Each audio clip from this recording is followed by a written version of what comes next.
Saya ucapkan kepada Bapak Ibu peserta Diklat Nasional 38 JP, khusus untuk kejuruan Teknik Komputer dan Jaringan, baik yang berada di ruang Zoom Meeting maupun yang berada di ruang live streaming YouTube Egoro TV. Bapak Ibu, jumpa lagi bersama dengan saya Cevika pada pertemuan ketiga ya malam hari ini. Semoga Bapak Ibu selalu diberikan kesehatan dan semangat juga dalam mengikuti kegiatan ini. Baik, Bapak Ibu, sebelum dimulai, mari kita berdoa terlebih dahulu agar kegiatan kita diberikan kelancaran. Untuk itu berdoa menurut kepercayaan dan agama masing-masing, berdoa disilakan.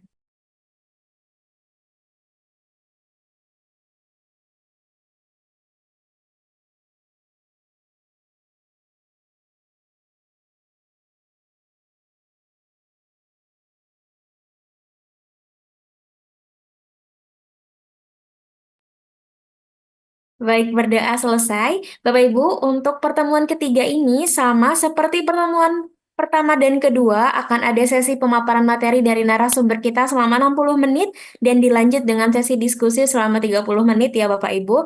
Diharapkan Bapak Ibu nanti dapat mengajukan pertanyaan untuk berdiskusi. Silakan bagi Bapak Ibu yang kemarin juga belum berkesempatan atau pertanyaannya belum terjawab, boleh nanti diajukan kembali ya, seperti itu. Baik, sebelum itu izinkan saya untuk membacakan CV dari narasumber kita pada malam hari ini. Oke, Bapak Ibu, beliau merupakan lulusan Universitas Gadjah Mada, sarjana elektronika dan instrumentasi, kemudian Magister Ilmu Komputer, lulusan dari Universitas Gadjah Mada juga. Kemudian beliau juga memiliki pengalaman yang luar biasa ya Bapak Ibu sebagai manajer proyek Scrum Master tahun 2022 hingga 2023, sebagai manajer konsultasi teknologi informasi tahun 2023, dan sebagai dosen Universitas Negeri Semarang tahun 2023 hingga Agustus 2024. Baik, sudah hadir kita semua Bapak Ibu, Bapak Bagas Saputro. Selamat malam Bapak Bagas. Halo, selamat malam. Bapak Ibu ya. Ya, baik Bapak. Untuk pertemuan malam hari ini, ini pertemuan ketiga ya yang Bapak Ibu peserta. Kemarin sudah apa namanya sharing juga berbagi pengalaman dengan di pertemuan pertama dan kedua. Nah, sekarang ini dengan Bapak Bagas Koro, silakan ya nanti Bapak Ibu bisa menyimak materinya. Silakan juga bagi yang ingin ingin ditanyakan bisa langsung tanyakan kepada Bapak Bagas dan dengan mengaktifkan mikrofonnya, on kameranya, nanti akan diberikan akses mikrofonnya. Seperti itu Bapak Ibu, silakan Bapak Bagas Koro, sudah layar disilakan. Terima kasih sekali Mbak Jessica. Ini berarti langsung aja ya. Kalau gitu. Ya, benar Bapak. Oke, selamat malam Bapak Ibu guru yang ada di seluruh penjuru Indonesia ya. Terima kasih sekali kesempatannya untuk saya bisa sharing, mungkin lebih tepatnya saat kita sharing pengalaman dan peralatan. Mungkin dua hari yang lalu udah diskusi dengan rekan saya Pak Fenzi tentang cyber security. Malam ini kita mau coba ya sedikit diskusi tentang mungkin machine learning, AI, dan yang sekarang lagi banyak dipakai gitu. Jadi mungkin sebelumnya saya mohon maaf, saya kebetulan kemarin kehujanan. Jadi 2 hari yang lalu tuh ternyata di jalan itu hujan, saya kehujanan. Ini baru agak demam, jadi mohon maaf kalau ada batuk-batuk seperti itu. Oke, anyway, kita akan diskusi ya Bapak Ibu, lebih tepatnya mungkin diskusi tentang ini aku share screen dulu aja kalau gitu. Diskusi tentang machine learning. Jadi mungkin sekarang tampilkan dulu. Nah, masuk. Sekarang di sekolah-sekolah SMP SMA bagaimana Bapak Ibu? Apakah sudah sampai eh, materi-materinya tentang AI atau belum ya?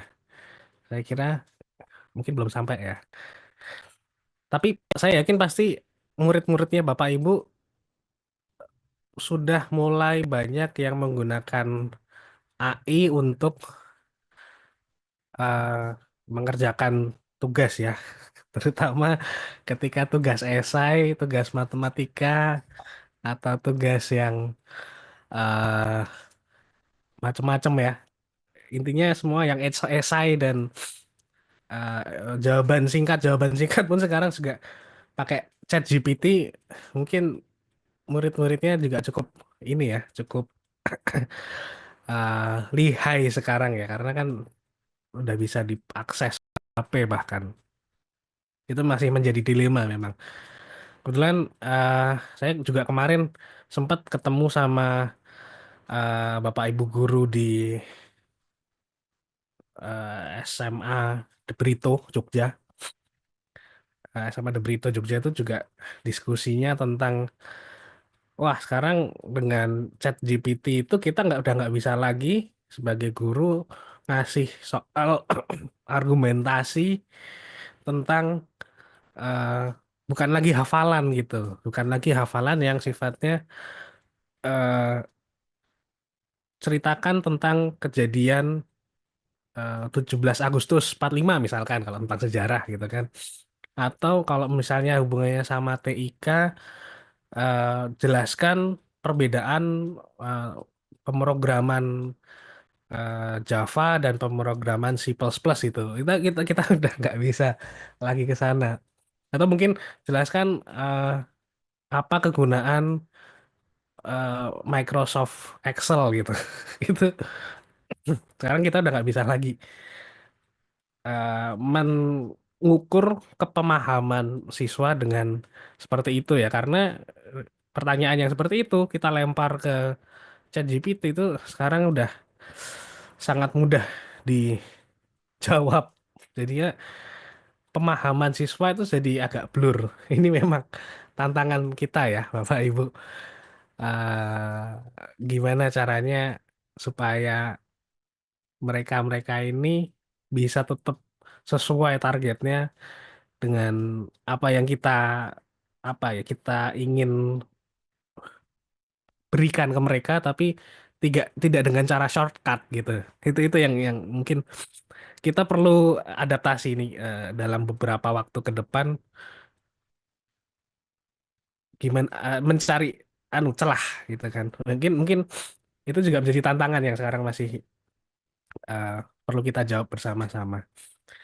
Ya, tapi di samping itu kita coba juga mencoba untuk mendalami dulu apa sih di belakang ChatGPT itu nanti ya, tapi secara basic ini. Nah ini eh itu tadi pengantar ceritanya. Jadi ChatGPT itu kan sekarang sangat dipakai banyak oleh anak-anak gitu ya, untuk bikin tugas bahkan. Kadang-kadang kita pun sebagai guru-guru, dosen pun juga butuh juga. Nah, kita coba akan telah lebih dalam tools-tools yang kita bisa untuk mempelajari gimana sih ChatGPT itu salah satunya ya fungsinya. Walaupun lebih banyak nanti ada juga ke computer vision dan lain sebagainya. Tapi ini lebih ke arah big data ya, gitu. Oke, jadi nanti akan saya coba sharing tentang Kaggle dan Orange, Bapak Ibu. Background saya sebelumnya memang backgroundnya di industri, Bapak Ibu. Saya sempat di Telkom 2019. Lalu 2021 pindah ke Jogja. Ada beberapa pekerjaan yang eh, kita kerjakan bersama-sama. Waktu itu juga sempat di Kemendikbud, Ristek, kita mengerjakan eh, mungkin di beberapa sekolah yang Bapak Ibu ampu mungkin sempat mengalami yang namanya asesmen nasional ya Bapak Ibu. Asesmen nasional yang menggunakan esai itu saya waktu itu bersama Kemendikbud itu membuat ini ya machine learningnya untuk penilainya, SI scoringnya. Itu sempat waktu itu 2022 dan 2021 2022 di tahun itu. Cuman sepertinya di tahun 2023 asesmen nasional tidak berlanjut sepertinya. Karena mungkin saya nggak tahu politik di atas bagaimana gitu. Cuman kita sempat eh, mengerjakan itu. Prinsip kerjanya seperti ChatGPT juga sih sebetulnya. Cuman eh, boleh saya mengakui bahwa ChatGPT saat ini itu jauh lebih dewasa ya, lebih mature ya, lebih canggih lah katakanlah di saat ini. 2023 saya di UNES sebagai dosen, lalu 2024 saya di BINUS University sebagai dosen juga di ilmu komputer begitu. Nah, mungkin kita sedikit banyak beberapa waktu ke depan ini kita akan berbagi ilmu ya Bapak Ibu. Jadi eh, kenapa kenapa saya men-sharingkan dua hal ini? Yang pertama itu adalah Kaggle, yang kedua adalah Orange Data Mining. Nah, jadi Kaggle dan Orange Data Mining ini kalau Bapak Ibu bisa googling itu adalah dua aplikasi, dua website. Kalau yang Kaggle ini website, yang Orange ini dia aplikasi apa ya namanya? Aplikasi laptop ya, aplikasi komputer ya, yang bisa kita download, kita install. Ini adalah tools paling mudah ketika kita tidak mau eh, memprogram, kita nggak mau ngetik coding gitu. Jadi saya rasa ini sangat cocok untuk Bapak Ibu guru dan mungkin kalau ada mahasiswa dan murid ya, itu sangat cocok untuk mempelajari gimana cara kerja eh, machine learning dan AI itu sebenarnya gitu. Jadi di sini ini adalah tempat yang sangat-sangat bagus untuk belajar gitu. Yang pertama adalah Kaggle. Kaggle ini apa? Kaggle ini adalah eh, website ya. Nanti saya akan tunjukkan. Yang isinya adalah orang dari seluruh dunia itu berbagi data, gitu kan? Berbagi data dari yang data kecil sampai data besar, untuk mereka kemudian bisa eksperimenkan hasil kerja mereka, gitu. Jadi, eh, misalkan ada data pembacaan sensor eh, farming ya, farming itu pertanian ya. Nah itu data pertanian itu banyak sekali di Kaggle ini tersebar datanya dan banyak sekali orang mencoba menganalisis menggunakan metode-metode machine learning yang mereka kuasai ya. Nah, kita kalau mau belajar lebih dalam itu di Kaggle itu sangat sesuai. Hmm. Hmm. Maaf ya. Di Kaggle ini sangat sesuai.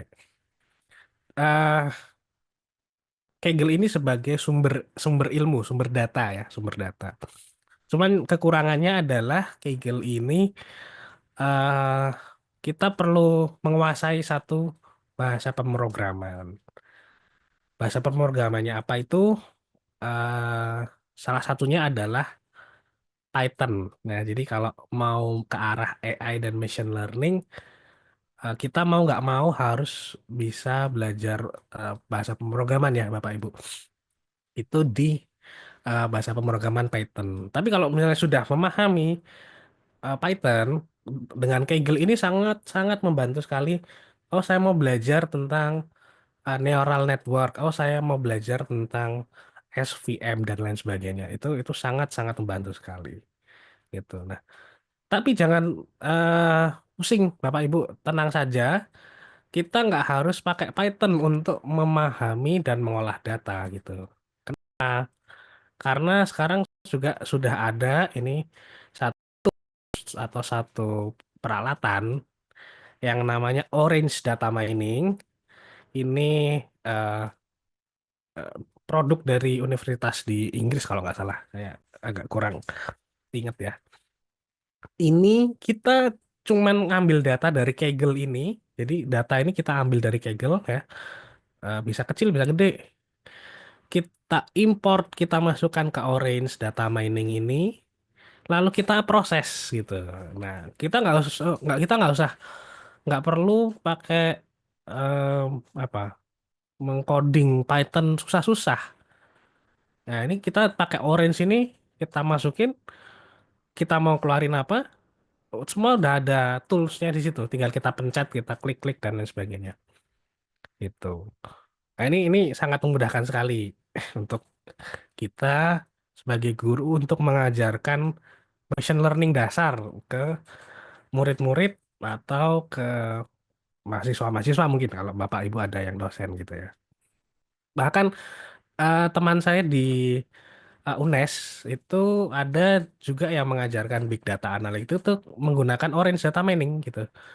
Dan ini di eh, masih sangat jarang ya, masih masih belum banyak yang menggunakan. Jadi saya kira ini eh, cukup cukup baru dan cukup mudah digunakan. Saya yang eh, make ketika dulu pertama kali make kaget. Wah, kalau pakai Python bikin analisis seperti ini itu mungkin 7 hari baru kelar. Ini nggak ada 1 jam lah, nggak ada 1 jam udah bisa keluar datanya. Jadi wah, ini sangat membantu saya untuk melakukan proses gitu kan, gitu. Itu ya, ini mungkin latar belakang dulu sebelum kita ke dua tools itu. Mungkin nanti juga saya juga perlu bertanya ya, Bapak Ibu, em, AI yang mau diajarkan ke sekolah-sekolah itu akan sejauh apa gitu kan, gitu. Karena sebetulnya AI sendiri kalau di universitas itu untuk mempelajarinya bahkan harus panjang prosesnya gitu. Saya di UGM aja perlu memahami sekitar 6 tahun lah ya Pak Bu untuk machine learning AI sampai saya benar-benar paham. Oh ini loh prinsipnya machine learning itu seperti ini maksudnya gitu. Itu perlu 6 tahun maksudnya sat- eh, satu 4 tahun pertama itu di S1, eh, s- ketika lalu yang kedua itu master gitu di machine learning juga. Nah itu perlu 6 tahun. Nah sebetulnya kalau misalnya anak didik kita itu cerdas, kan sekarang informasi itu sudah sangat banyak, itu bisa sangat lebih singkat gitu. Mungkin setahun dah. Hmm, maaf, maaf.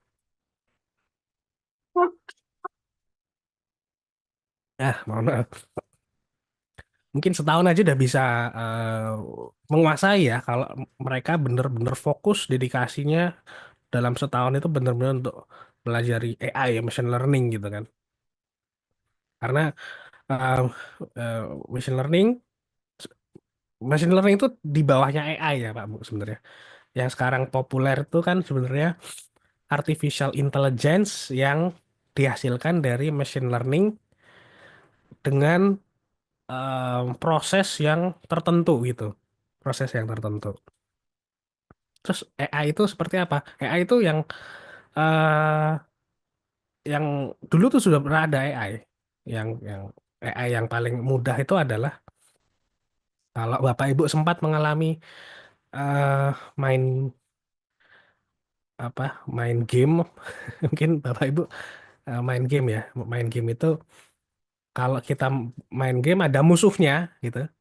Musuhnya itu AI gitu. Jadi itu. Tapi kalau AI yang machine learning ini sudah lebih advance lagi gitu. Oke, sedikit background. Jadi machine learning itu ada supervised, ada unsupervised, ada semi supervised, dan ada reinforced learning. Yang sekarang paling populer tuh yang dua di belakang ini, Pak Bu. Yang ChatGPT, terus ada yang AI untuk bikin gambar gitu kan. Ada AI bikin video, AI bikin muka, apa? Misalnya muka kita diganti jadi mukanya Obama gitu kan. Itu juga AI juga. Itu yang eh, dua hal yang belakang ini. gitu. Cuman semua ini kita bisa dilakukan menggunakan Kaggle dan eh, tadi satunya Orange gitu. Oke, jadi ini mungkin prinsip dasarnya machine learning ya, Pak Bu. Jadi mungkin saya sharing saat ini. Kenapa kok saya sharing? Karena ini nanti akan ada keterkaitannya sama aplikasi yang kita butuhkan gitu, yang kita bahas nanti gitu. Jadi yang pertama itu adalah ini. Ada dua hal ya di sini. Ada yang pertama training data dan ada new input data gitu kan. Training data atau new input data itu apa sih gitu kan. Data ini adalah kumpulan-kumpulan data dari bisa big data dari data yang macam-macam ya. Yang mau kita latih sehingga mesin ini menjadi cerdas gitu. Jadi sebetulnya machine learning itu ibaratkan seorang anak Bapak Ibu. Seorang anak yang mau kita latih supaya dia itu bisa cerdas gitu. Gimana caranya si anak itu bisa cerdas? Kita kan perlu kasih informasi. Informasinya yang seperti apa? Informasinya yang ada yang benar, ada yang salah gitu kan. Kalau A benar, B salah gitu. Kalau misalnya bukan benar salah, berarti kelompok. Misalnya, oh itu mobil, oh itu sepeda motor, oh itu bis, oh itu ada truk, oh itu ada sepeda gitu. Nah, makanya mungkin Bapak Ibu ketika dulu punya anak kecil tuh kan, kalau cowok biasanya suka lihat bis gitu kan, anaknya, oh itu bis gitu. Jadi itu salah satu bagian dari eh, mencerdaskan anak dari segi klasifikasi, ya, membuat si anak ini bisa memahami klasifikasi gitu. Nah, tadi bisa ada bis, ada mobil, ada motor, sepeda, mungkin ada rumah gitu kan, ada gedung, ada dan lain sebagainya gitu kan. Nah, sistem AI ini sama, Pak. Bu.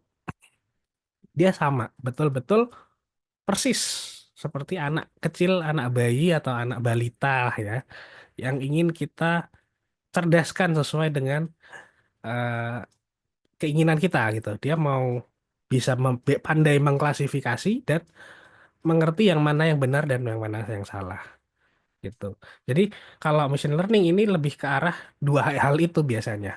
Mengerti mana yang salah, mana yang benar dan bisa mengklasifikasikan. Kalau urusannya bisa menghitung itu sebetulnya tidak perlu machine learning.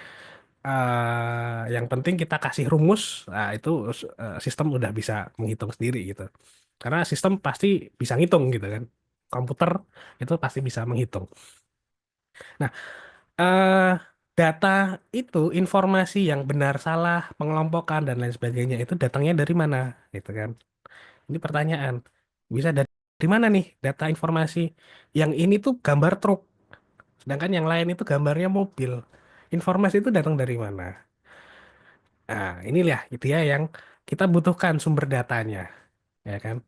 Sumber data ini kita ambil dari uh, sumber-sumber big data, gitu.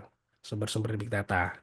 Sumber-sumber big data itu bisa ngambil dari internet, bisa kita cari sendiri, gitu. Mungkin makanya kalau uh, teman-teman mahasiswa di S1 atau S2 bahkan sampai S3 juga ya, itu kalau skripsinya atau tugas akhirnya itu mau tentang machine learning gitu, pasti mereka perlu mencari data. Gitu.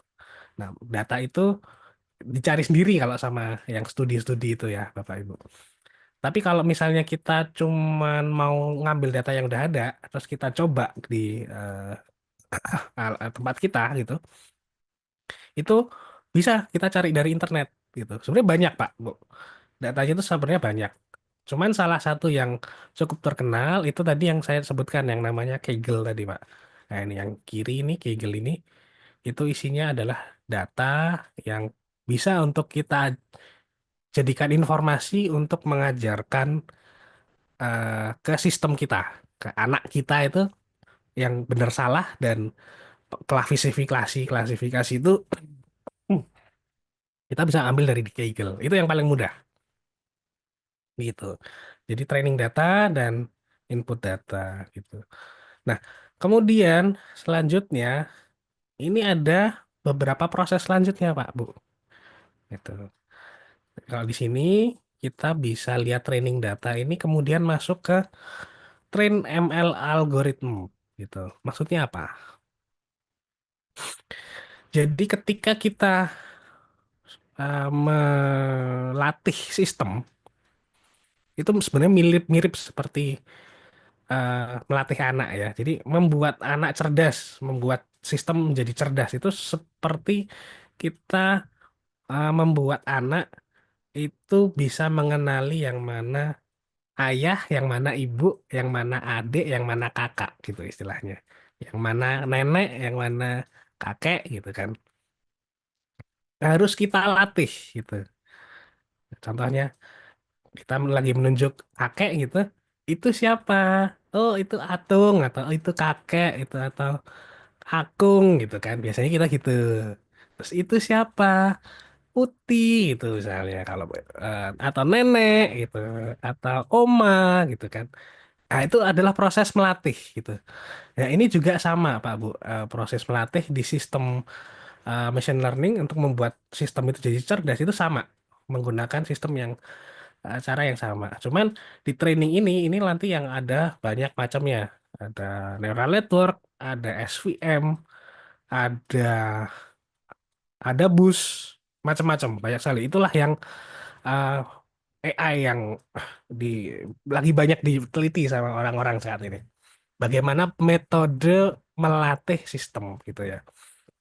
Itu yang diteliti banyak orang saat ini. Nah, setelah kita latih, anggap aja kita latih berhasil ya. eh si anak itu kan jadi cerdas ya sebetulnya. Nah, setelah jadi cerdas itu kita sebut model, Pak Bu. Kita sebut model. Model inilah yang kemudian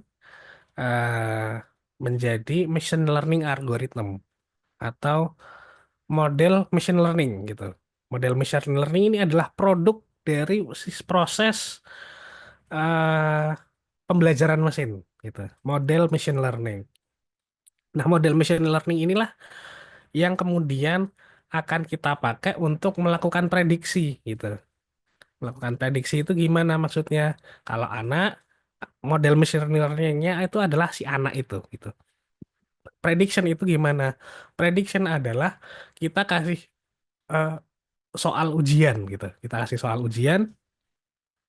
Sebelumnya kita mungkin udah ajarin tentang satu semester tentang misalnya anak anak SMA gitu ya. Satu semester tentang matematika gitu kan. Aljabar gitu. Kita training selama 6 bulan gitu kan. Kemudian si anak itu kita uji untuk memprediksi gitu kan. Memprediksi. Nah, memprediksinya dengan cara apa? Dengan kita kasih soal ujian, misalnya UAS gitu kan. Atau mungkin UTS, kalau misalnya eh, sebelum kita baru 3 bulan gitu, terus kita kasih UTS. Nah, itu adalah prediksinya, Pak. Prediksinya itu kemudian kita menguji model itu, eh ya, model itu udah sesuai dengan ekspektasi kita belum sih, gitu kan? Ini ada akurasi. Kalau di dalam kita, Bapak Ibu mengadakan akademik gitu kan, proses akademik, akurasi ini adalah nilainya, nilai dari setiap anak. Nilai dari setiap anak itu berapa gitu kan.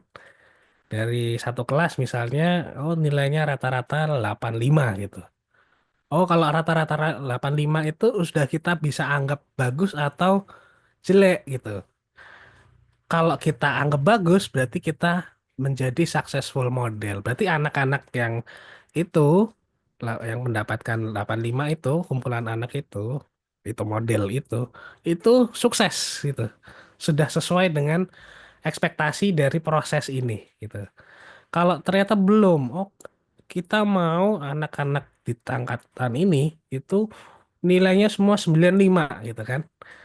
Nah, itu kemudian ada training lagi atau misalnya kalau di sekolah ya ada pembelajaran lagi, ada kelas tambahan lagi gitu kan. Kelas tambahan. Nah, ini mengulangi proses pembelajarannya tapi mungkin ditambahkan ada sesuatu yang baru gitu. Jadi mirip-mirip sama apa proses yang kita lakukan di sekolah ya Pak Bu. Mungkin kalau di sekolah Bapak Ibu jauh lebih memahami ya. Tapi sebenarnya machine learning itu prosesnya mirip, bahkan mungkin mengambil intisari dari yang dilakukan di kegiatan proses akademik di sekolah-sekolah. Itu ada data yang di training, ada training data atau informasi-informasi. Kalau di sekolah berarti ya kurikulumnya lah gitu kan, buku-buku dan lain sebagainya. Lalu training ML algoritma itu adalah uh, proses belajarnya gitu kan. Lalu model itu adalah si anaknya ini. Si anaknya ini adalah model, prediction ini adalah ujiannya gitu. Nah, anak ini modelnya ini dikasih prediction atau dikasih ujian, akurasinya berapa gitu kan. Nah, kalau misalnya akurasinya itu ternyata sudah melebihi dari nilai yang kita ekspektasikan, kita anggap anak itu atau model sistem itu sukses gitu. Nah, sebenarnya seperti itu. Nah, proses training sampai successful model ini bisa kita lakukan kalau apa namanya teman-teman yang di S1, S2, S3 biasanya menggunakan pemrograman Python itu tadi, Pak. Menggunakan pemrograman Python. Atau mungkin pakai C juga bisa, pakai pemrograman C. Tergantung mana yang lebih dikuasai gitu kan. Tetapi kalau misalnya itu anu cukup susah mempelajarinya. Jadi perlu proses belajar juga. Untuk menguasai Python itu kan juga proses belajar. Nah, untuk memotong proses belajar Python itu, di sini kita gunakan uh, uh, tools tadi namanya Orange itu tadi, Bapak Ibu. Tools Orange itu bisa membuat ya proses yang orange dan merah di sini. Orange, hijau, dan merah gitu. Lalu yang Kaggle itu bisa kita gunakan untuk mengambil data training dan input data ini. Prinsipnya seperti itu. Oh ya, ini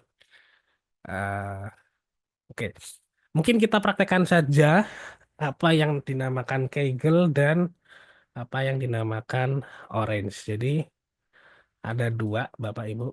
Nah, ini Kaggle ya. Yang pertama adalah mana ini?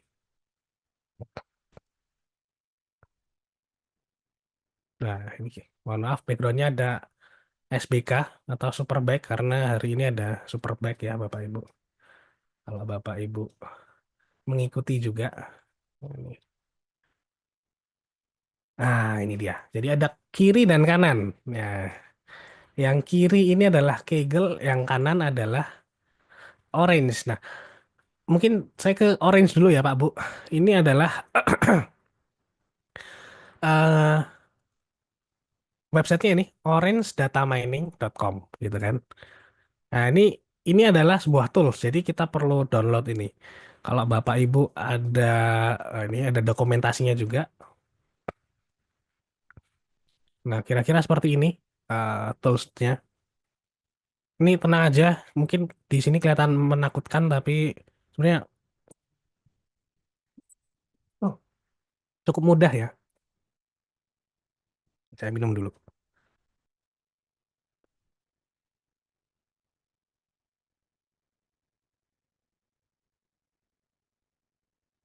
Nah, ini kalau Bapak Ibu tertarik, nanti silahkan Bapak Ibu bisa download Orange ini di laptop masing-masing. Ini langsung download aja, jebret. Nah, Bapak Ibu punya laptop apa? Nah, ini bisa milih. Kalau di sini yang dia sediakan, ini ada Windows. Kalau laptop Ibu ada Windows, ini bisa pilih yang atas saja. Ini yang gampang, yang atas. Kalau Bapak Ibu laptopnya Mac, Mac OS, ini ada dua pilihan. Kalau laptop Mac OS-nya baru yang 2000 20 ke atas bisa yang Apple Silicon. Kalau yang masih yang Intel ini masih yang kedua ini bisa dipakai. Ini kalau saya ini kan pakai Windows ya, Bapak Ibu. Ini saya pilih ini, klik aja langsung save as gitu. Nah, saya sih sebenarnya sudah ada. Nih, ini saya sudah download. Ini coba saya save as, klik gini. Ini saya mau simpan di mana? Bisa disimpan seperti download biasa. Nah, kita tunggu sampai downloadnya selesai. Nanti kita kalau downloadnya udah selesai, kita akan kembali lagi ke instalasinya. Gitu. Nah, ini nanti akan kita lanjutkan di situ. Nah, sekarang kita ke Kaggle dulu. Nah, ini. Nah, ini Bapak Ibu. Jadi di Kaggle ini ada berjuta-juta data ya, Mbak Bu. Apa aja 80% ada gitu. Yang tidak ada mungkin jawaban bagaimana enaknya besok makan siang pakai apa itu kayaknya nggak ada Pak Bu. Nah, tapi kalau misalnya data-data macam-macam ini ada gitu. Jadi kalau misalnya data makan siang, kita cari data makan siang itu mungkin Bapak Ibu bisa mendapatkan inspirasi besok makan siang apa gitu ya dari sini gitu. Jadi ini ada eh, gold price, gold price itu berarti harga emas gitu kan. Ada ini kompetisi, ya kan? Ini ada TikTok, data TikTok gitu kan. Ini ada data teks gitu. Data teks ini prediksi harga mobil gitu kan. Ini ada prediksi dataset gitu kan. Maksudnya harga harga rumah gitu kan. Oke, mungkin ini bisa Bapak Ibu pilih mana yang mau di-download gitu. Misalnya saya pilih education gitu. Nah, ini misalnya yang paling atas saya coba kita buka ya Pak Bu. Student Performance Factor ya. Ini apa ya kita perlu lihat nih. Jadi ada banyak sekali Pak Bu. Ini ada student yang drop out. Nah, prediksinya kayak gimana? Ini ada segini. Ini dataset MBA tahun 2025 ya, gitu kan. Ini ini ada data retail sales penjualan gitu kan. Saya nggak tahu juga apa hubungannya sama education ya. Ini ada Oxford University Review. Jadi review-review yang ada dari eh, Oxford University gitu. Dan lebih banyak lagi dan masih banyak lagi di bawah ini banyak sekali. Education in Egypt, Web Network Traffic, wah banyak sekali nih Bang. Mau lihat university ranking di sini sudah ada dan menarik Bang. Kita coba ini studi performer. Nah, di sini ada kita lihat di sini ada notebook ada download ya. Jadi kita data ini bisa kita download Pak Bu. Ini bisa kita download. Nanti kita akan coba download ya. Dan kita lihat datanya ini apa aja. Dan asetnya ternyata ini isinya seperti ini Bu. Pak Bu ya. Ada awas tadi. Jadi jam belajarnya per minggu itu mereka berapa jam. Itu ada ininya. Kehadiran itu ada.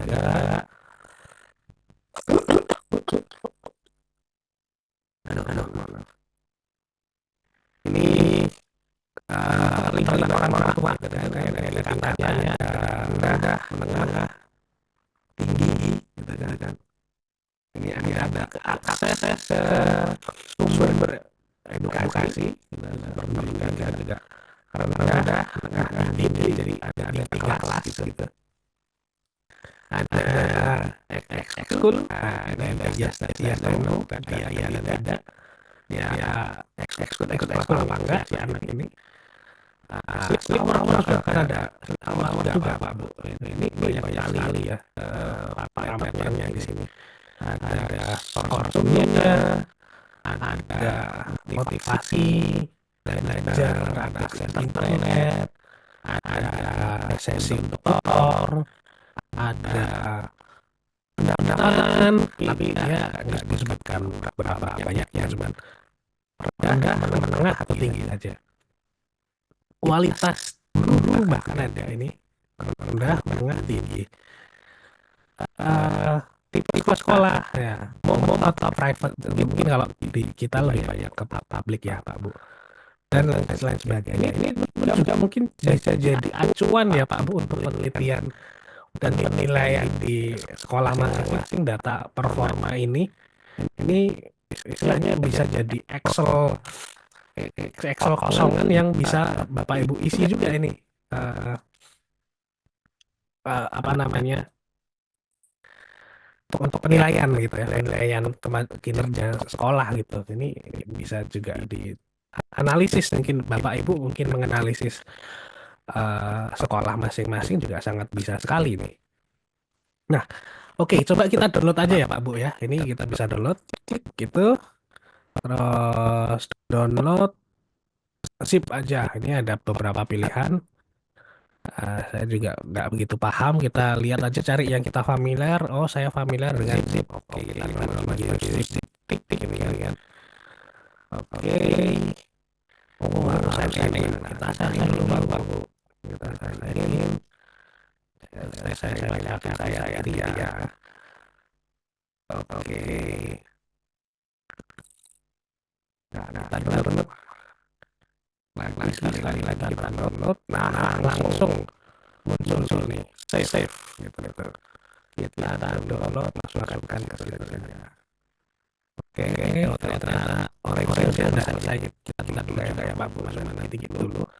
Kita mau lihat dulu data ini seperti apa isinya. Ini apakah cukup terlihat ya Pak Bu? Dan kalau kita perhatikan, ternyata ada Excel yang cukup jelimet ya. Cukup jelimet. Nah, ini nanti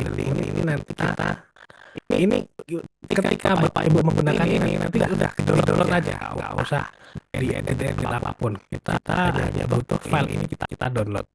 Karena ketika sudah bisa kita download seperti ini, nanti kita bisa olah analisisnya menggunakan Kaggle gitu. Menggunakan Orange gitu. Ini intinya. Nah, ini kalau misalnya Bapak Ibu bisa melihat di layar, ini subscore juga ada nih. Gitu.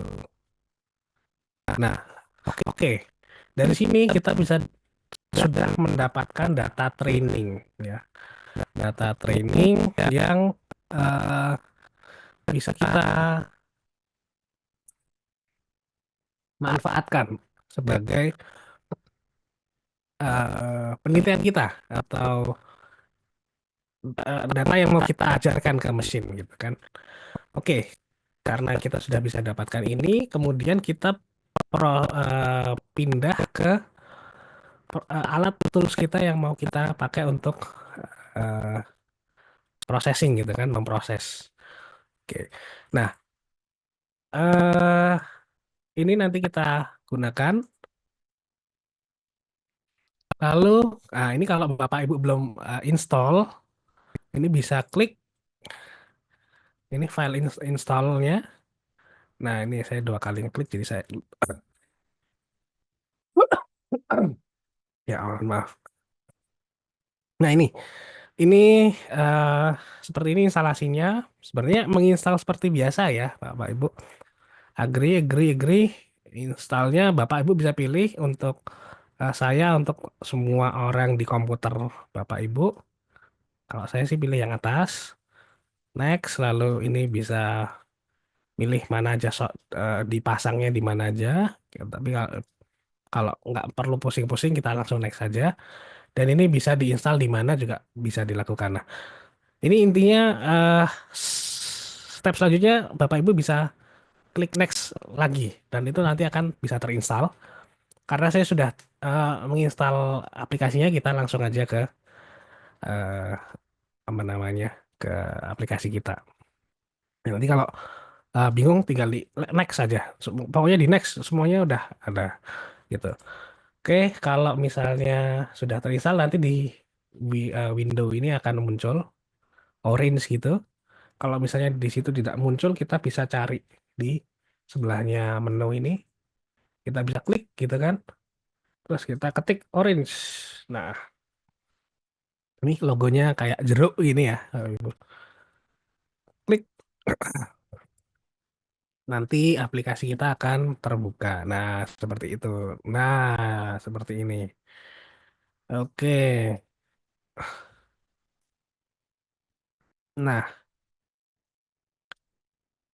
Oke. Sebenarnya saya sudah membuka ya, cuman saya tutup dulu yang sebelumnya. Ini discard. Oke. Jadi orange-nya itu aplikasinya atau software-nya seperti ini, Pak Bu. Oh, saya salah pencet. Oke, mungkin kita bisa lihat eh, pengantar dari mereka ya, 2 menit. Ini.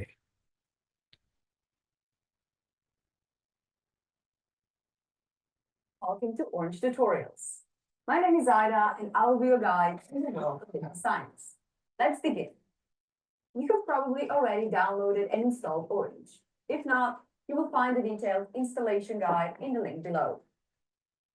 When you open Orange, the first thing you will see is a welcome screen. From here, you can start a new data analysis workflow, open a recent one, or explore tutorials. Okay, let's exit the welcome screen. Orange starts with a blank canvas. This is where all the magic will take place. But every magic needs some secret ingredients. Our ingredients are called widgets. Widgets are computational units of Orange. They read the data, process it, visualize it, do clustering, build predictive models, and otherwise help you to explore the data. You will find them on the left-hand side of the screen. Most data analysis workflows begin with a file widget, with which we load our data. Click on the file widget, and it will appear in the canvas. Open it with a double click. Go to Browse Documentation Sets and load one of the existing data files that come with Orange. You can naturally load your own data, but for the sake of simplicity, let's go with the famous Iris dataset. Now we would like to see what we just loaded. Click on the data table, and the widget will appear in Canvas. Widgets communicate with one another. They have an input channel, an output channel, or both. To feed the data from the file widget to the data table, drag a line from the right output side of the file widget to the left input side of the data table widget. Now open the data table. Wow, that's a lot of numbers in columns and rows. Let's instead plot the data. We will use scatterplot and connect it with the file widget. Much better. And with this, you just set up your first workflow. Congratulations.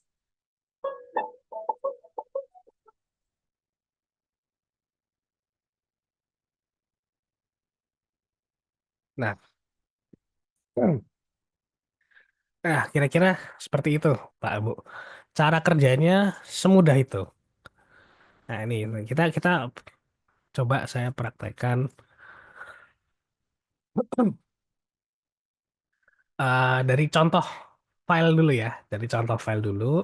Ini kita pakai Orange. Gimana caranya menggunakan Orange untuk machine learning. Nah, ini nanti juga bisa Bapak Ibu coba sendiri di rumah. Nanti kalau Bapak Ibu sudah bisa mempraktekkan, ini sangat bisa digunakan untuk mengajarkan AI ke murid-muridnya gitu. Jadi ini yang pertama kita perlu lakukan adalah klik yang file. Ini di data ya. Ini data kan langsung terbuka. Data. Sebenarnya nanti datanya ini bisa kita manipulasi ya Pak Bu. Datanya bisa kita manipulasi dan lain sebagainya. Cuman kita coba pakai ini dulu. Nah, ini ada beberapa opsi ya. Kalau tadi itu kan pakai data iris yang di tutorial. Ada iris, ini ada data Titanic, ada data housing, macam-macam. Di sini kita punya banyak sekali data. Gitu. Ini brown selected. Nah, ini apa? Saya juga nggak paham ini. Datanya itu kan kadang-kadang bisa banyak sekali gitu kan. Nah, mungkin untuk yang ini juga ada zoo. Nah, ini zoo, ini data zoo. Eh, nah, kita coba pakai data zoo ya, Pak Bu. Ini kita coba pakai data zoo, reload. Oke, kita nggak perlu apply lagi. Selesai. Nah, ini kita kalau misalnya mau memvisualisasikan ini sangat mudah sekali, Pak Bu. Kalau di Python, proses memvisualisasikan data yang kita ambil di sini itu prosesnya panjang dan kadang-kadang salah-salah. Tapi dengan ini jadi sangat mudah. Nih, misalnya ini scatter plot tadi pakai scatter plot juga ya. Kita coba pakai scatter plot. Nah, ini kita cuman sambungkan aja. Ini saya juga sangat heran sekali ini ngapus juga tinggal dihapus aja. Saya sangat heran ini kenapa ada orang yang bikin tools semudah ini gitu ya. Itu saya apresiasi sekali. Yang bikin orang baik ini. Itu, nah ini coba kita buka scatter plotnya. Udah selesai, Pak. Jadilah seperti ini. Ini sudah sangat bisa digunakan untuk ini sangat bisa digunakan untuk ini. Itu kan ada banyak sekali gitu. Ini bisa untuk analisis bisa sekali. Nah, ini ada beberapa hal yang beda-beda di sini. Gitu. Ini kita bisa by hair. Kita analisis eh hairnya. Nah, hairnya ini ada 0, ada 1 gitu kan. Nah, ini menurut pustaka yang ada di kanan kecil ini, kalau amfibi itu 0. Berarti kalau 0 itu kan kemungkinan tidak ada ya. Tidak ada akhirnya. Kalau 1 berarti ada akhirnya gitu kan. Ini yang 1 kita lihat di sini ada ungu. Ungu ini apa? Oh, mamal. Berarti mamalia itu adalah ungu. Terus habis itu yang selain yang mamal ini ada yang punya akhir lagi adalah apa ya? Ini warna oranye. Ini warna oranye. Oranye adalah insect. Nah, ini ternyata serangga. Serangga itu menurut data ini, itu ada rambutnya ternyata gitu. Namanya adalah honeybee gitu. Honeybee itu kan berarti anu ya, apa namanya?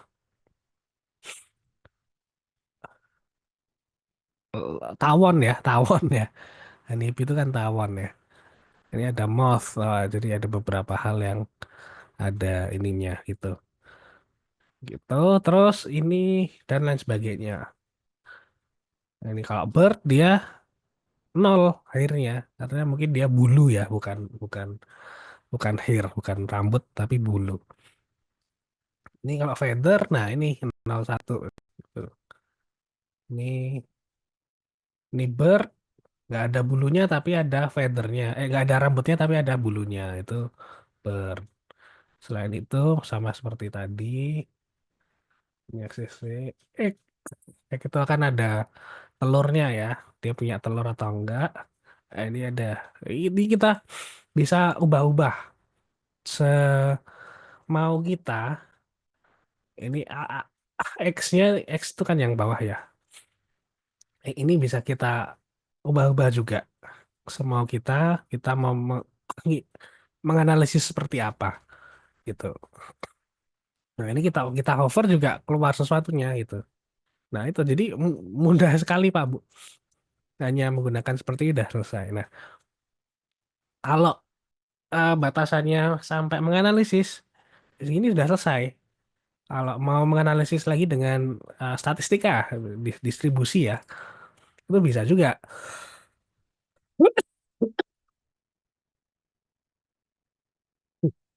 Nih, jumlahnya yang punya bulu, punya rambut. Oh, mamal ini banyak. Ada 40 jenis. Ada 40. Nah, ini berapa ini? Ada 39 ya. Ada 39. Coba kalau kita cek feather. Oh, tuh ini ternyata yang ada feathernya cuman bird atau burung. ada milk. Yang ada cuman mamalia aja yang punya milk. Selain itu tidak airborne, itu berarti kan bisa terbang. Yang bisa tuh burung, ada serangga, serangga bisa terbang. Terus ini ada mamalia. Mamalia juga ada dua nih yang bisa terbang. Kalau menurut data ini ya. Tuh. Terus akuatik, berenang berarti. Ini ada. Kita bisa melihat sesuai dengan data yang kita inginkan di sini. Itu jadi ini sangat lengkap sekali. Gitu. Nah, ini bisa Bapak Ibu manfaatkan untuk menganalisis data dan beberapa tools lagi yang lainnya ya Pak Bu. Ini bisa kita ini misalnya mau lihat heat map gitu kan. Kita masukkan ke sini. Oh, dia nggak mau. Kalau ada silang, dia nggak mau. Kenapa kok nggak mau? Kita cek. Oh, numeric fitur. Dia kalau ada tanda silang no numeric fitur, itu berarti dia minta datanya bukan yang huruf. Dia minta data yang angka gitu ya. Sedangkan data yang kita pakai ini kan eh, huruf ya, jadi dia nggak mau gitu. Kita harus ganti datanya. Nah, gimana cara ganti data? Bisa file ini dihapus atau kita mau nambah file lagi. Ini. Misalnya ini nambah file, kita perlu ubah dulu ini. Oh, ini data Titanic gitu kan. Ini data Titanic isinya adalah huruf kategorikal. Jadi kita nggak bisa pakai. Nah, ini numerik. Nah, aduh.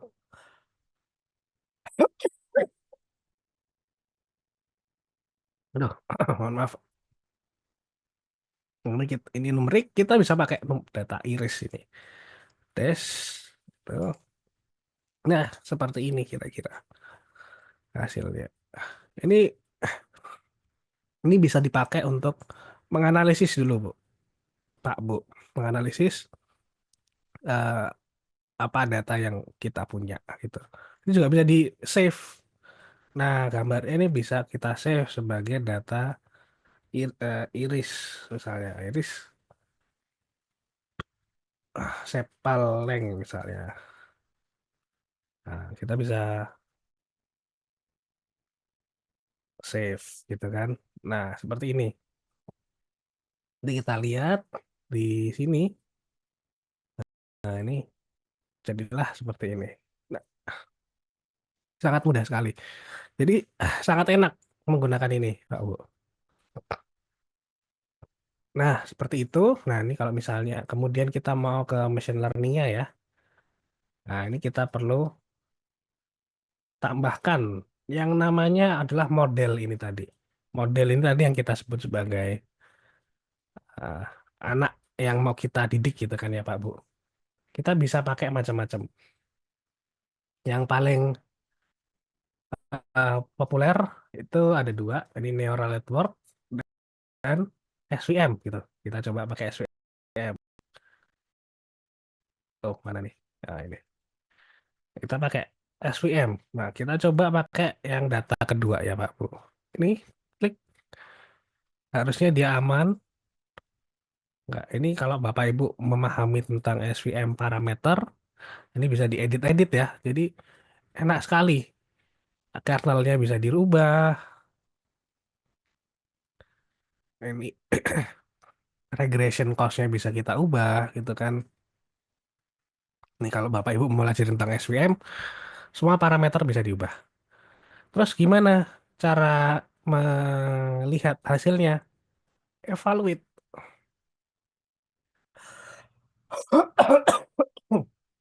Klik aja test and score. Nah, ini yang paling basic, Pak Bu. Nah, kita langsung kita sambungkan. Mm-mm.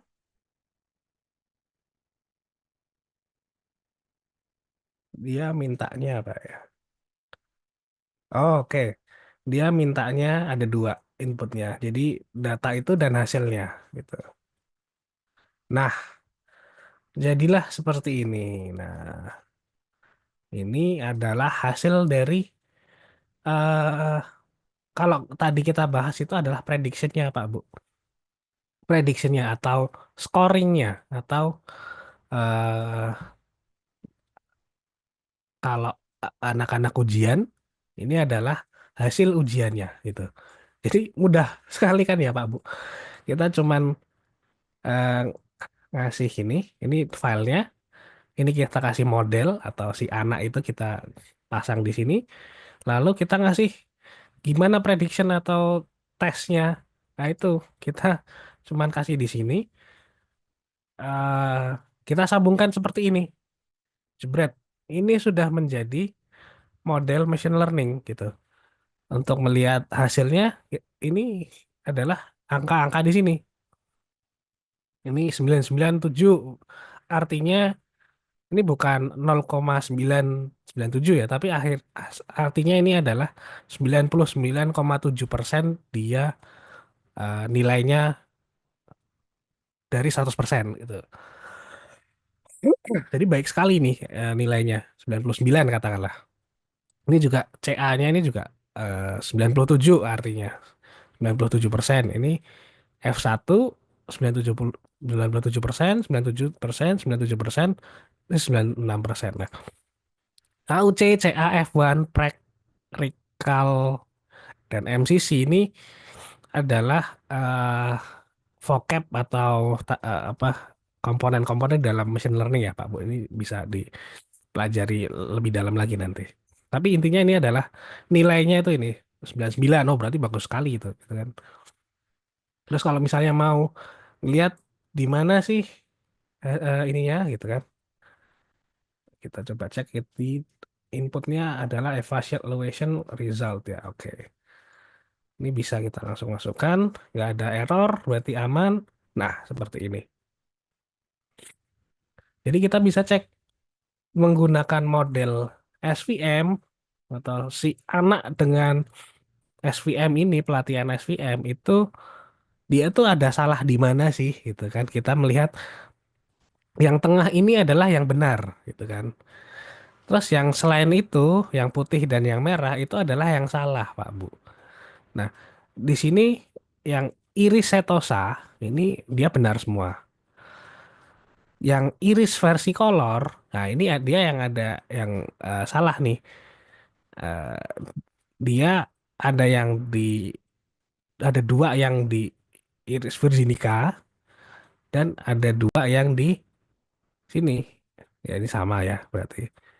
Intinya adalah eh, ada iris versi color yang dikira iris virginica dan ada iris virginica yang dikira iris versi color gitu. Jadi dia ada salahnya di dua hal ini. Dia belum bisa membedakan dua ini. Ini kurang tepat gitu. Nah, maksud dari tabel ini, gambar ini adalah kita bisa tahu kalau misalnya ini seorang anak, kita bisa tahu anak ini tuh bisa yang masih salah di mananya sih gitu. Oh ternyata dia nggak bisa membedakan antara ini dan itu gitu misalnya. Nah itu kita bisa evaluasi di sini gitu. Oke, kira-kira seperti itu sih Bapak Ibu. Jadi eh apa ya? Alat ini tools ini sangat-sangat memudahkan dan sangat-sangat basic dan semua orang yang menggunakan pertama kali pasti saya yakin ini sangat mudah gitu. Tinggal eh, yang PR adalah mempelajari komponen-komponen ini. Ini apa sih maksudnya gitu kan? Scatter plot, heat map dan lain sebagainya. Ini masing-masing dari widget ya kalau kalau si orange mbaknya yang di video tadi bilang widget ini masing-masing apa sih gitu. Itu perlu kita pelajari lebih dalam dan mungkin yang yang lebih lama itu adalah mempelajari eh, komponen-komponen ini gitu. Tapi cara penggunaannya secara fundamental, secara basis itu sesederhana ini, sesemudah itu. Jadi tinggal diinstal, langsung kita pilih datanya gitu, lalu kita pakai gitu. Kalau misalnya mau ngambil data dari yang tadi, yang kita archive ini yang kita download, ini tinggal kita archive, kita ekstrak saja. Ini student performance factor ya, tadi sudah kita lihat, itu kita drop ke sini. Dah selesai. Nah ini sudah jadi file ini. Nah ini tinggal mau kita apakan gitu kan. Nah, tinggal mau kita apakan. Itu kita harus pilih kita apakan. Misalnya ini kita mau eh scatter plot misalnya atau distribution deh. Nah, this gitu. Nah ini kita bisa lihat gitu. Kita bisa lihat, oh ternyata sebaran datanya itu seperti ini. Kita bisa analisis per masing-masing data dari sini. Gitu. Ini enak sekali. Exam score-nya sekian. Gitu. Ya, mungkin itu Bapak Ibu eh, materinya. Ya ini saya yakin pasti mungkin masih abstrak kalau misalnya tidak eh, mempraktekkan langsung. Jadi mungkin boleh Bapak Ibu bertanya, kita diskusi. Silahkan. Oke, baik. Terima kasih banyak Bapak Bagasskoro atas penyampaian materinya ya Bapak. Disilakan bagi Bapak Ibu yang memiliki pertanyaan, boleh bisa langsung raise hand Bapak Ibu. Kami berikan akses mikrofonnya ya.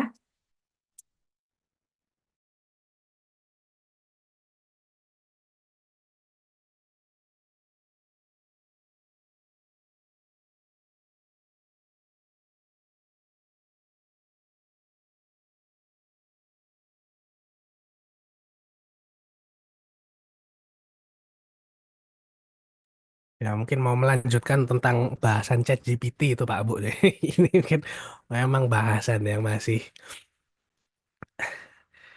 hangat ini di antara guru-guru dan dosen-dosen sebetulnya.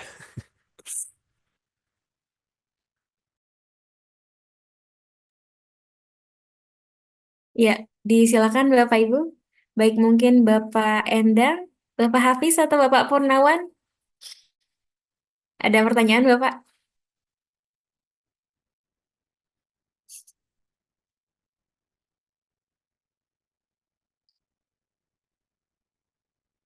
Baik, coba saya lihat di live streaming YouTube dulu ya Bapak.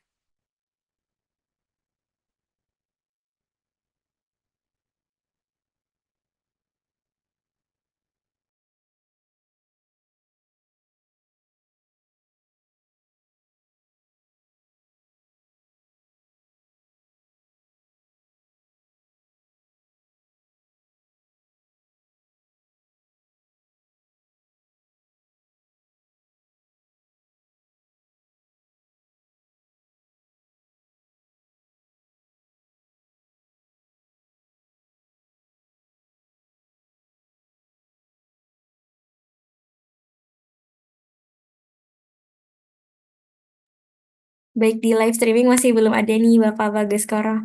Silakan mungkin Bapak Ibu bisa sharing-sharing juga ya, tidak mesti bertanya ya seperti itu Bapak Bagas. Ya, mungkin Bapak Ibu bisa cerita kalau di sekolah masing-masing eh kendala tentang ChatGPT itu gimana sih gitu kan? Karena ini menjadi masih karena mereka bisa menggunakan cuman nggak ngerti tentang basis-basis latar belakang yang seperti ini gitu. Ya mungkin gimana Bapak Ibu? Mungkin boleh boleh sharing gitu.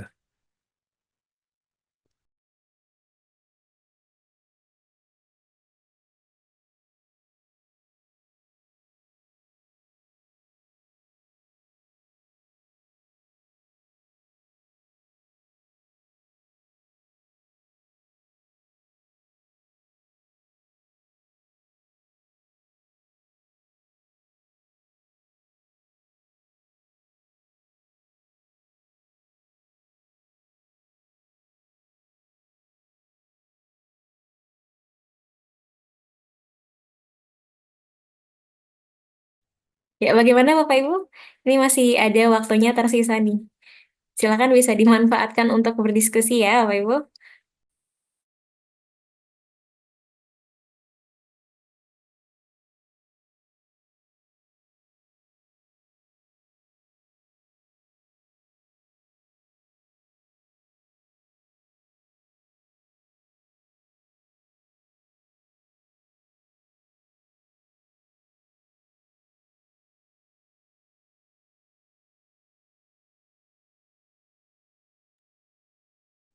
Ya, kemarin juga, oh ya, ini sudah ada Bapak Agung. Hal yang paling simpel untuk menerapkan ML di sekolah, contohnya seperti apa, Bapak? Mungkin bisa ditanggapi nih, Bapak Bagas.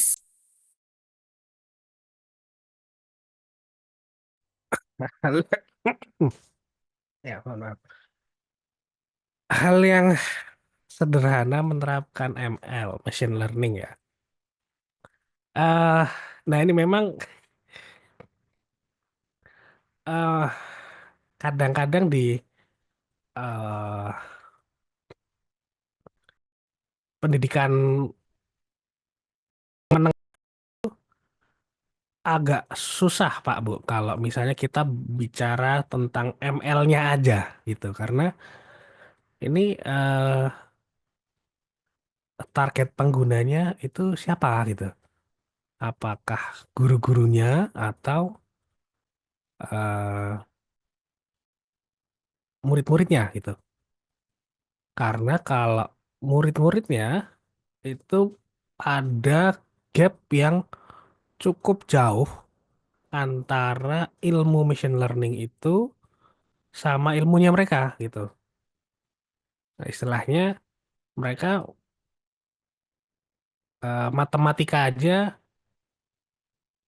baru sampai apa ya? Kalau nggak salah matematika itu baru aljabar ya, baru belajar menggunakan aljabar gitu kan. Sedangkan machine learning itu kan sudah eh di atasnya aljabar ya Pak Bu. Dia lebih sudah filsafat aljabar istilahnya. Eh, dan sudah menerapkan aljabar itu kan variabel-variabel ya, X, Y, Z dan lain sebagainya. Itu sudah di X, Y, Z-nya itu sudah berupa parameter data gitu.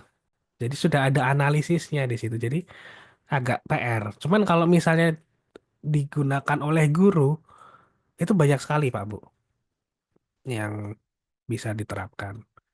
Contoh menganalisis, eh mengkoreksi soal misalnya, mengkoreksi soal itu pakai machine learning bisa gitu. Contohnya yang saya yang saya ceritakan sebelumnya, eh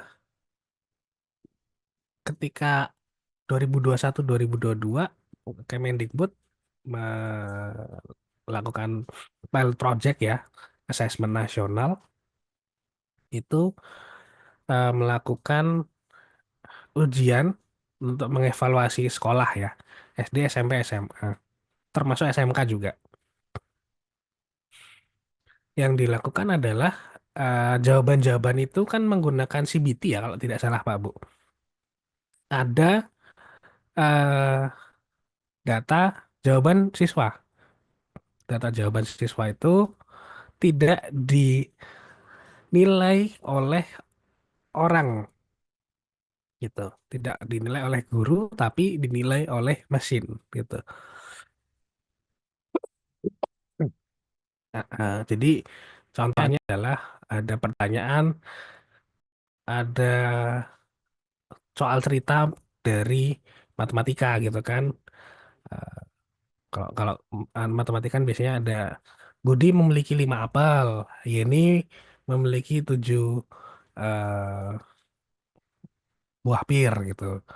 Eh, dan lain sebagainya. Lalu ditanyakan berapa total buah yang tersisa jika Ani makan berapa apel, Yeni makan berapa pir dan lain sebagainya gitu kan. Biasanya kan seperti itu. Lalu kan jawabannya itu kan bisa macam-macam ya Pak Bu. Bisa X min Y sama dengan 5 gitu kan, dijumlah-jumlahkan menggunakan aljabar lah. Nah, machine learning bisa menilai itu, sudah bisa menilai itu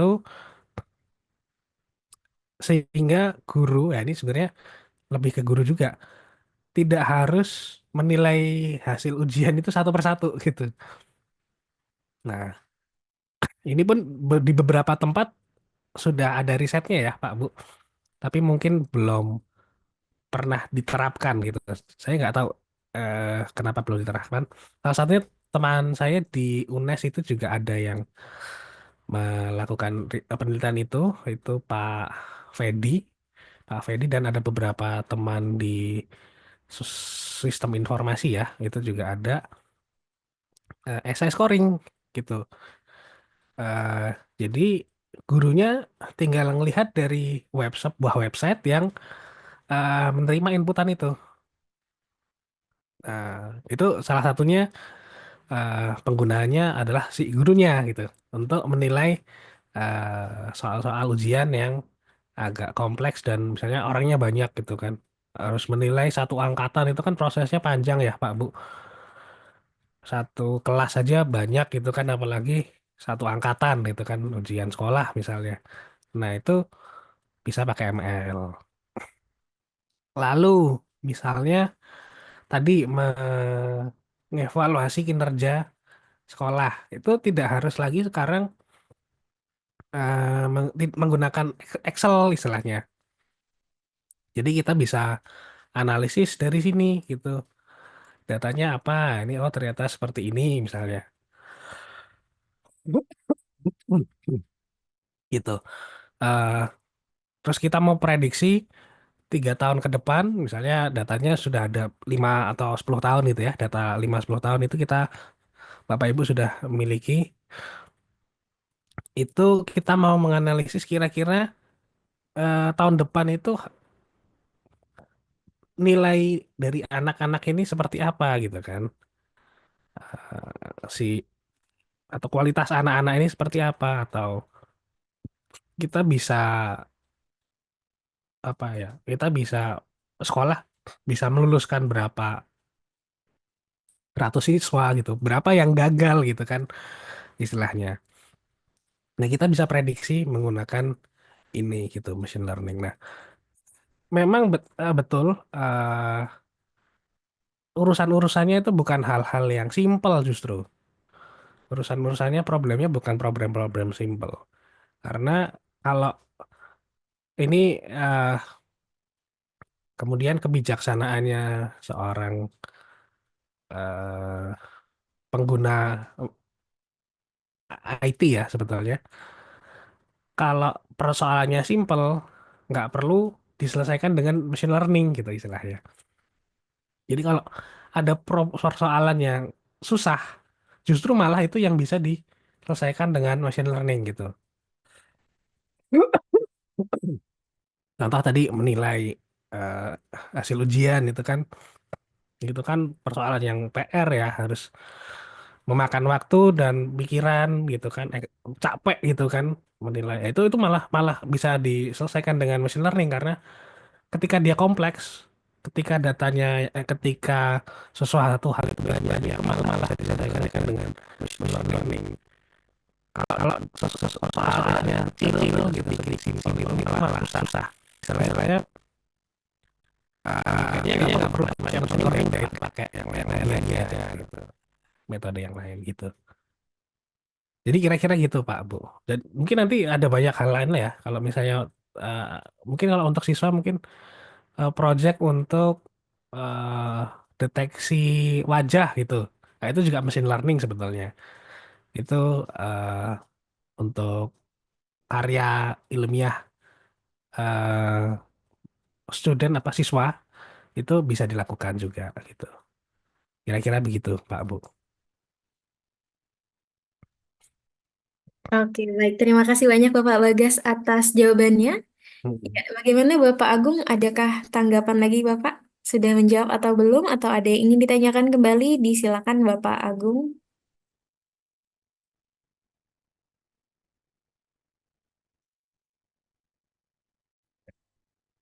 Ya, sudah cukup Bapak Bagas. Terima kasih kembali Bapak Agung atas Terima kasih pertanyaan. Pak Agung. Baik, Bapak Bagas sudah ada Bapak Adi Lukito. Selamat malam Bapak Adi. Selamat malam, selamat malam Pak Bagas. Ya, baik. Bisa langsung disampaikan inti pertanyaannya Bapak. Iya, terima kasih. Mungkin mungkin pertanyaan mungkin mirip dengan yang semalam saya nyoba nanya Bapak. Jadi kemarin itu kebetulan saya juga mengampu di kelas 11 untuk Prokli RPL. Kebetulan ngajar pemrograman web. Di sini yang di awal itu tadi kalau bilang ChatGPT, anak-anak itu saya bikinkan proyek untuk HTML, sederhana saja pembuatan web sederhana, tetapi pada waktu pengumpulan itu proyek itu terkesan sempurna, kadang malah bahkan ditambahin CSS juga begitu. Untuk kita mengetahui asli bahwa itu kerjaan siswa itu apa ya? Maksudnya kalau dari ChatGPT kan pasti sempurna begitu. Kalau untuk aslinya jawaban itu kadang saya kurangin satu gitu, mereka juga ngeblank juga. Memang ada yang bisa Ada. gitu kalau anaknya bisa, tapi kalau dengan ChatGPT kan pastinya sempurna gitu. Untuk mengetahui Ya, ya. batas kemampuan siswa itu sampai di mana, atau kita kalau mau membuat ujian middle-nya gitu atau tengah semester ini bagaimana Pak? Mungkin ada jawaban lain begitu karena saya sambil belajar juga ini karena saya dari TKJ terus nyebrang ke RPL jadi banyak belajar lagi. Kita juga guru juga perlu belajar lagi gitu, Pak. Terima kasih, Pak. Atau Ya, mungkin gini, Pak, kita membuat soal saya nyoba buat soal di kuisis gitu, kita buat soal bisa sehari semalam, tapi anak-anak itu ngerjakan 1 jam itu cukup dan mungkin bahkan bisa 100 itu, Pak. Ya, ngeliriknya kayaknya kuisis juga sudah terhack juga, Pak, untuk mengetahui jawabannya itu, Pak. Mungkin saran-sarannya, Pak. Terima kasih. iya, terima kasih Pak Adi Lukito. Ya, memang itu ini ya polemik ya Pak ya di Betul, Pak. di SMA aja sudah SMK ya di SMK saja sudah Iya, begitu apalagi di kuliah Pak. Di kuliah juga mahasiswanya kan apalagi dengan gadgetnya kan udah lebih makin bebas lagi. Memang kalau saya jujur aja kalau tentang code itu apakah bisa dicek saya belum pernah nyoba. Apakah ini garapannya ChatGPT gitu? Itu saya belum pernah nyoba. Kalau esai itu kan bisa ya Pak ya. Tinggal di iya, copy, dipastein ke ChatGPT, tinggal ditanya apakah ini garapan Anda gitu kan, pekerjaan yang Anda iya, buat gitu kan. Kan dia pasti bisa jawab gitu. Tapi kalau code itu agak susah ininya apa namanya?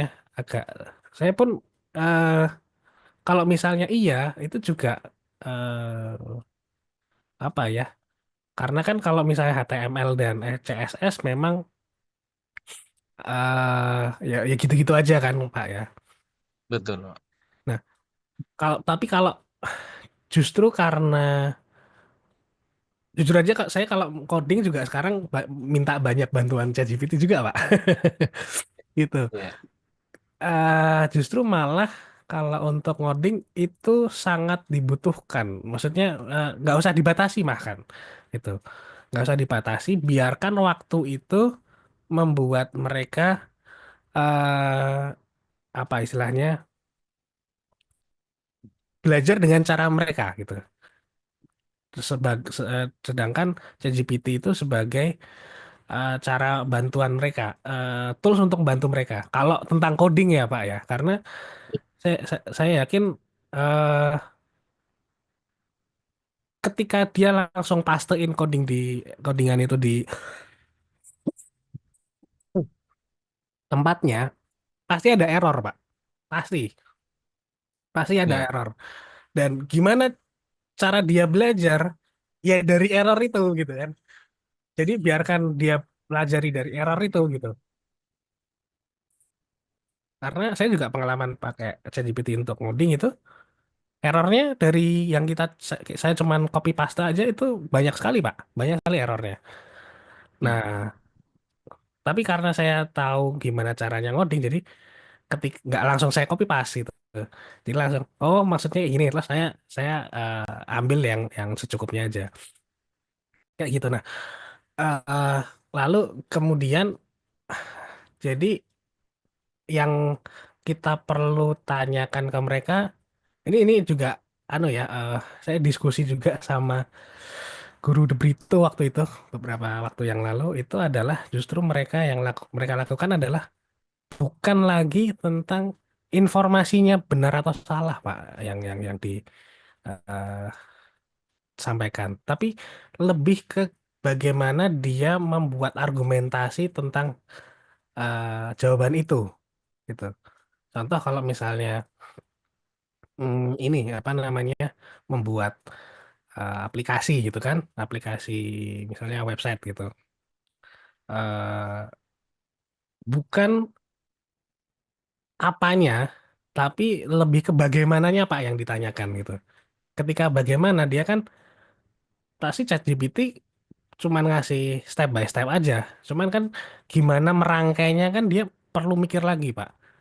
Jadi mungkin di situnya yang perlu sekarang ini kita perlu asah mereka karena saya yakin ChatGPT keterbatasannya di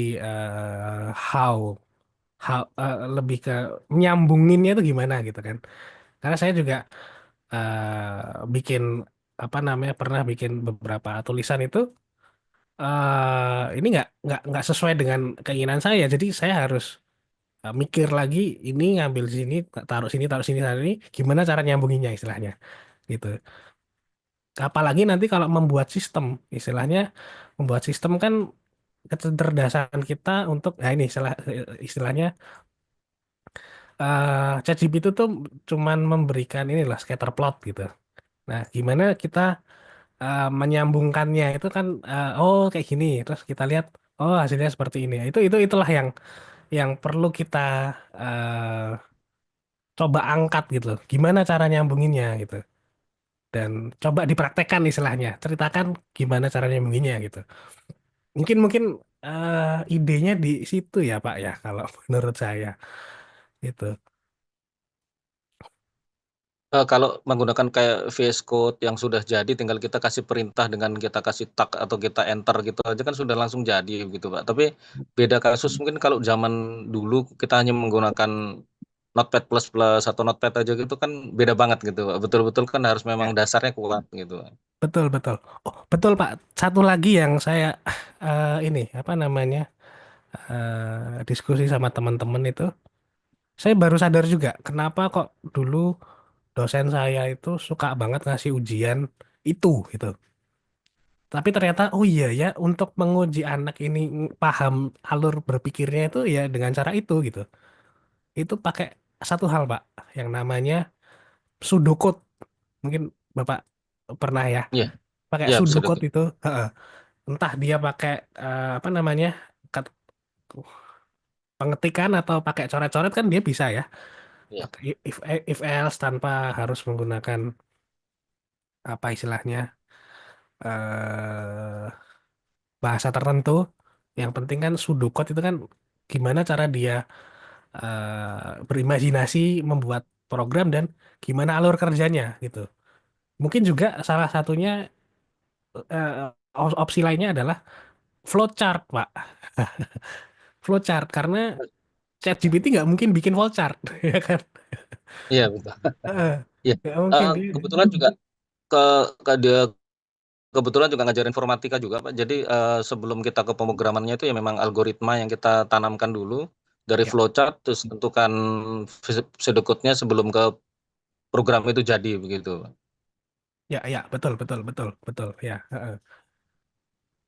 Jadi kalau menurut saya sekarang yang perlu kita ajarkan ke anak-anak itu lebih ke gimana cara berpikirnya, Pak, nanti. Karena semua tools AI yang ada itu sudah membuatkan ini, plot-plot ini gitu. Plot-plot apa modul-modul ini. Itu istilahnya kan jadi kayak modul-modul ini ya, Pak ya. ChatGPT ngasih jawaban, terus nanti apa punya materi apa, lainnya punya materi apa. YouTube mungkin lihat dari YouTube itu kan materi juga yang sudah jadi modul. Nah, gimana mereka merangkai untuk itu menjadi satu istilahnya cara berpikir mereka gitu. Mungkin di situ sih, Pak ya.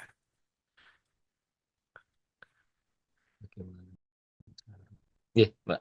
Ya, matur nuwun, Pak. Hmm. Oke, baik. Terima kasih banyak Bapak Bagas atas jawabannya. Terima kasih juga Bapak Adi Lukito. Terima kasih Pak Adi Lugito. Disilakan kembali Bapak Ibu jika masih ada pertanyaan. Boleh ya?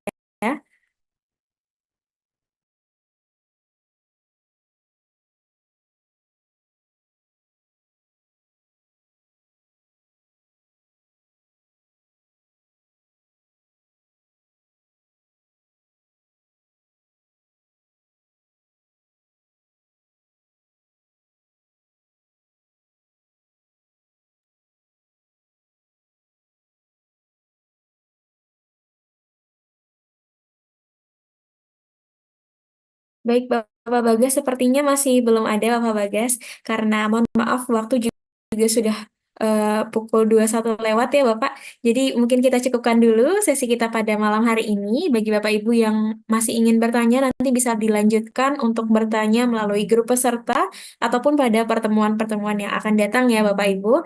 Terima kasih banyak Bapak Bagas Koro Saputro atas penyampaian materinya. Semoga apa yang sudah di-sharingkan oleh Bapak Bagas ini dapat bermanfaat bagi Bapak Ibu guru semua. Terima kasih juga Bapak Ibu yang sudah berpartisipasi dari hari pertama hingga hari ketiga.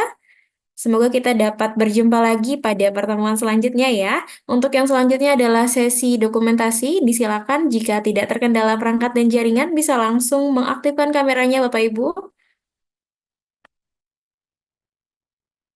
Ya, mohon maaf Bapak Bagas mungkin bisa di kelas share screen-nya. Ya, terima kasih. Baik, kita mulai dari slide pertama. Saya hitung mundur. 3, 2, 1. Baik, sudah cukup. Terima kasih banyak Bapak Ibu yang sudah mengaktifkan kameranya. Bapak Bagas, saya akan kembalikan kepada Bapak Bagas Koro untuk menyampaikan closing statement-nya. Disilakan. Ya, terima kasih sekali Bapak Ibu Guru yang ada di Karanganyar, ada di Maumere, ada di seluruh penjuru Indonesia ya. Memang AI ini sekarang sangat sama-sama Bu Hestri ini memang sangat ini ya in sekali lagi muncul gitu. Memang tantangan kita sebagai pendidik pengajar untuk gimana anak-anak ini tetap bisa kita kompetensinya dapat tapi dengan segala hal itu ini yang perlu kita adaptasi ya Pak Bu ya. Eh, yang paling penting adalah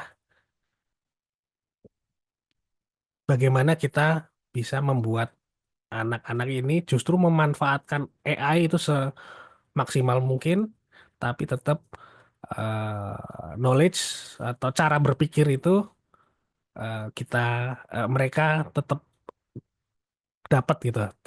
Mereka tetap kritis, mereka tetap memiliki ilmu, dan yang paling susah adalah mereka punya etika ya Pak Bu ya. Ini yang paling susah ini ya, gitu. Ya, semoga sharing kita hari ini kita ada eh, ada maknanya. Itu saja. Terima kasih. Selamat malam Bapak Ibu semuanya. Terima kasih Guru ID ya. Ya, oke baik, terima kasih kembali Bapak Bagaskoro atas pertemuan kita pada malam hari ini Bapak. Semoga dapat berjumpa pada pertemuan-pertemuan selanjutnya ya Bapak Bagas. Baik, terima kasih juga saya ucapkan kepada Bapak Ibu peserta Diklat Nasional khusus kejuruan Teknik Komputer dan Jaringan. Terima kasih untuk link presensi dan fasilitasnya nanti akan panitia bagikan melalui grup peserta. Dan Bapak Ibu juga bisa menantikan diklat atau event lainnya melalui akun sosial media kami. Bisa dikunjungi ya Bapak Ibu. Di sana nanti akan kami sharing kan jadwalnya terkait diklat atau seminar dan workshop lainnya. Baik, terima kasih Bapak Ibu. Saya akhiri, saya Cevika mewakili panitia yang bertugas meminta maaf apabila terdapat kesalahan baik perkataan maupun perbuatan. Billahi taufiq walhidayah. Wassalamualaikum warahmatullahi wabarakatuh. Salam sejahtera untuk kita semua. Salam guru era digital, guru tetap belajar walau sudah mengajar. Terima kasih banyak Bapak Ibu. Selamat malam, selamat beristirahat. Terima kasih banyak. Ya, Bapak.